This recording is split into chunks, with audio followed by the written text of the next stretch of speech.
Hello guys, কালকে আমাদের কালী পুজো গেল। চৈত্র মাসের শেষ শনিবারটা আমাদের পুজো করতেন আমার শ্বশুরমশাই। সেটা এখন দেওর করে, দেওরের বাড়িতে। তাই কালকে ছিল, তাই সকাল থেকে কিছু কিছু ভিডিও ক্লিপ করেছি।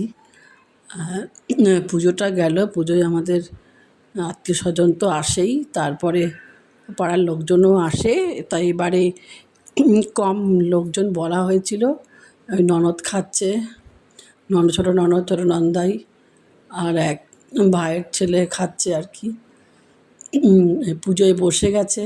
এবার সন্ধেবেলা পুজোর কিছু ক্লিপ নিয়েছি। কিছু প্রতিবেশী আছে, ম্যাক্সিমাম খেয়ে চলে গেছে। এই যে আমার দেওরের মেয়ে, ওর বান্ধবী আর পাড়ার কয়েকজন আছে, ম্যাক্সিমাম চলে গেছে আর কি। পুজো হচ্ছে, মা কালীর আরাধনা হচ্ছে। ঠাকুরমশাই অনেক বছর ধরে পুজো করেন আমার দেওরের।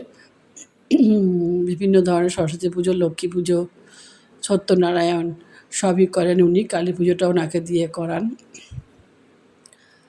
চলছে পুজো। আমার যা তো উপোস থাকেই সারাদিন, মেয়েটাও করে, এবারে করতে পারেনি ও।